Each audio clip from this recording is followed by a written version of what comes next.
everyone, the Wagon Wheel of Wisdom here. Please like, share, and subscribe, and hit the bell notifications down below if you haven't already.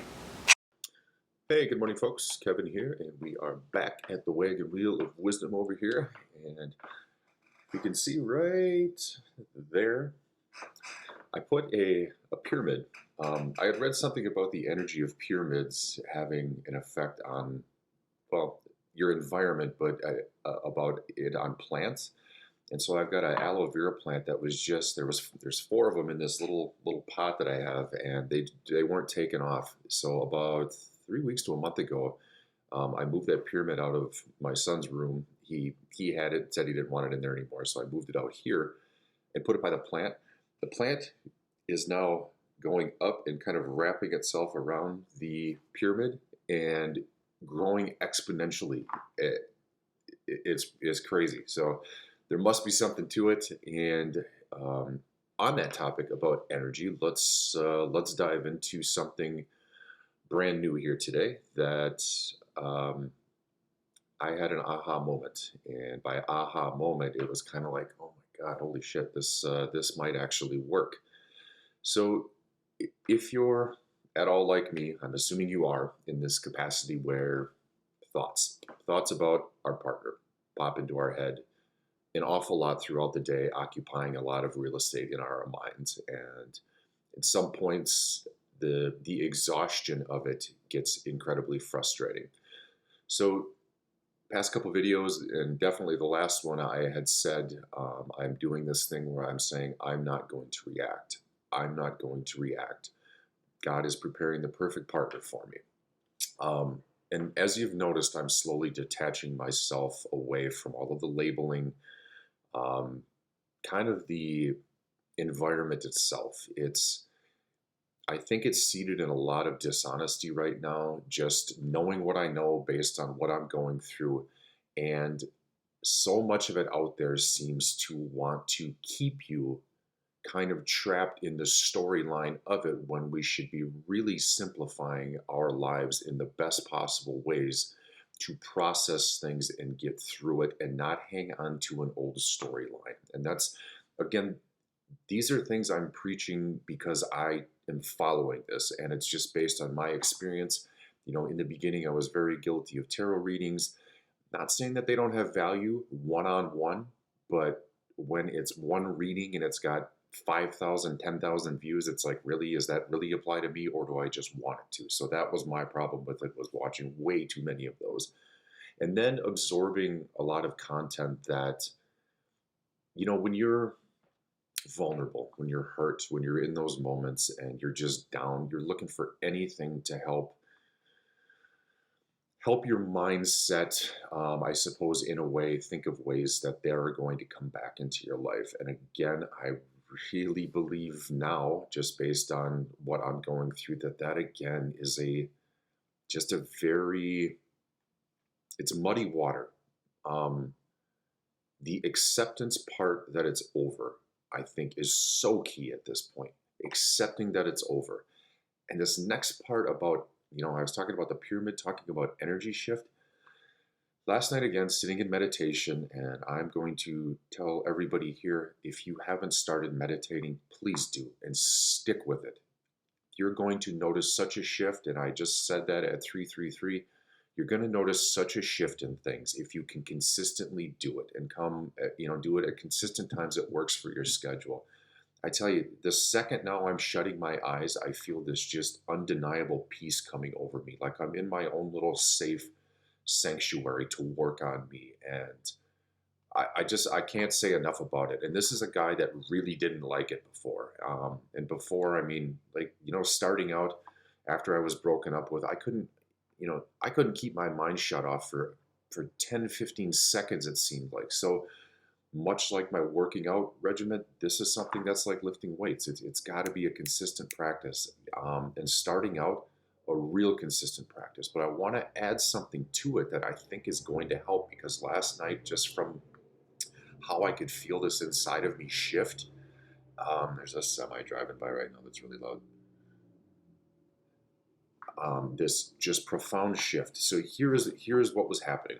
Again, I was this is something I consistently get stuck in. It's the I'm going to tell her how it is. This is what I would say in those moments. And I get lost in those moments and really kind of go down in a road, and it's me telling her how it is.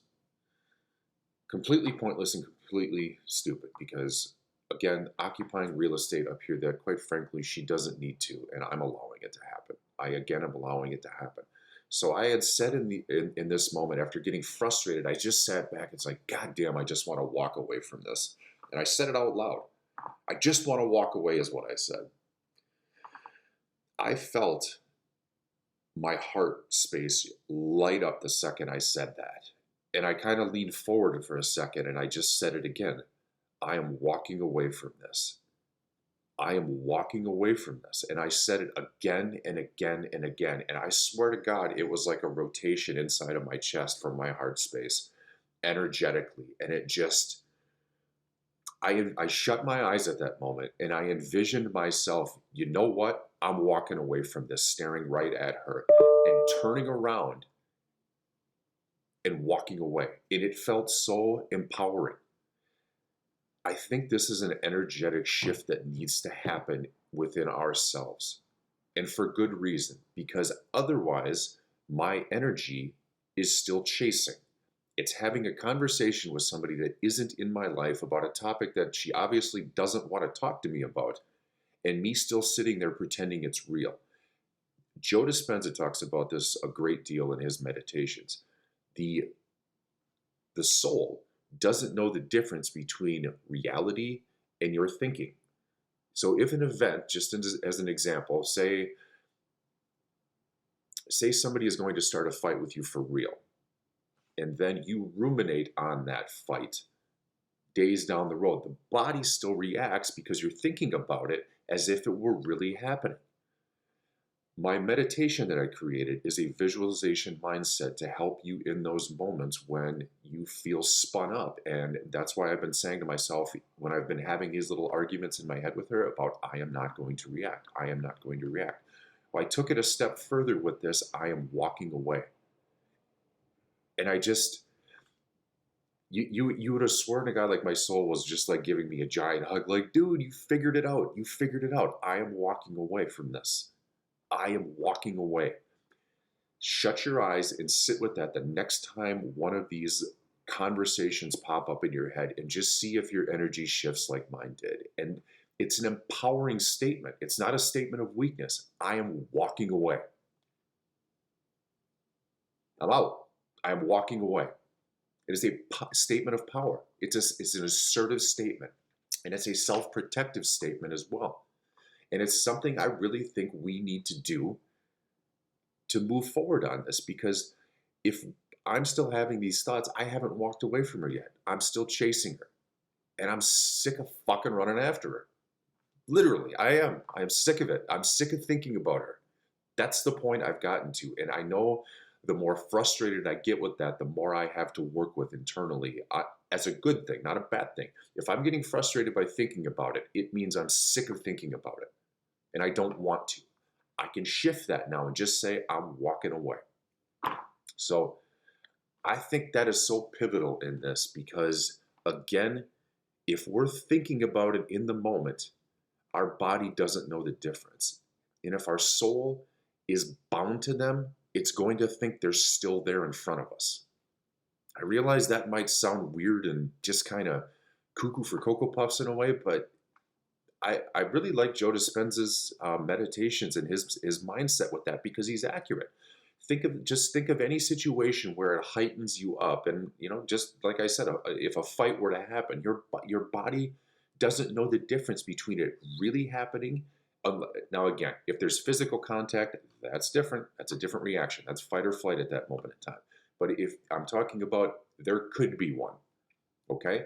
If you're thinking of it in your head, that is the same as it actually, the event actually happening. The body doesn't know the difference.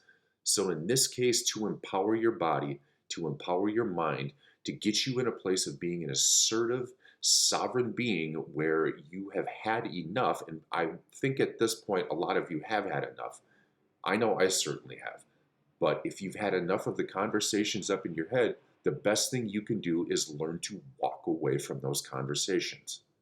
Visualize it. I think that is a huge step in this, is us being able to visualize. Because again, if we're to surrender and trust soul, trusting soul again is allowing that inner dialogue to slow down, become less and less, trust that guidance system, and then introduce our ego to react as we must to navigate through that. But it's all about being careful with our thoughts. If we're having angry thoughts about them, we're still chasing them because they're in our head. Walking away. I'm not going to react. I'm walking away. Deep breath in. Hold it for 4. Deep breath out. I'm walking away. Breathe it in again. And just see. As you can see, like I'm a little more giddy today because it was such an aha moment. But at the same time, I'm like, took you 6 months to come to that conclusion, dude? Really? But that's the pressure I put on myself to kind of push through these things at times. And, you know, I've hung myself out there for everybody to see and witness as I've gone through this, just to know that, you know, we're all walking on this one together. And because of how isolated you feel, yeah, it's a struggle in that aspect, but it's got to go this way, I guess, for me. I don't know, you know, I don't know how other people feel with their integration back into the world and going out and things like that, but I really, you know, I'm struggling with it. And it's why I took that security gig at a local venue down here for musical events, to literally force myself to interact and get out again. Otherwise, I'm just kind of, I don't know, staring into a camera talking to nobody. Just kidding, talking to you guys, but that's a good thing. So yeah, the one thing I did forget about it, and I want to address this point too, with the aspect of I'm walking away. Let them stare at your back for a while. That's empowering too. If you know, if we believe in this thing and it's energy, and I do believe in energy, as I just pointed out with the pyramid right behind me, I really do believe in it. If we are in that chase dynamic in any capacity, they're just it's going to sit there and just it's going to fuck with your head. It's going to mess with you, and they're not doing anything to you.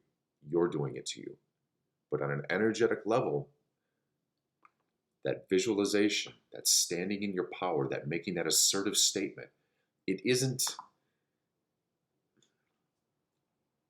it's not a disrespectful thing in any capacity to say this to them. And quite frankly, and again, I'm going to lean on the old storyline of it. If they come back into your life and they've done nothing to better their lives, you got to walk away. Why not train your brain for it now in case you have to do it? It's a powerful thing. And let's put it in another perspective. They kicked our asses to the curb and didn't give a shit about any of it. A lot of people are still getting messed with by them chiming in and out of their life and then running away again. They're doing this to us, but we're allowing it at the same time because we are not walking away like they did. Give them the same treatment. Stand in your power with this one. Stand in your power and learn about that. And just, again, sit with it and feel it. Feel it shift inside you when you say that, I am walking away. Okay? So, hope you guys are well. Love you guys. Happy Friday. Have a great weekend. Be safe. Love you.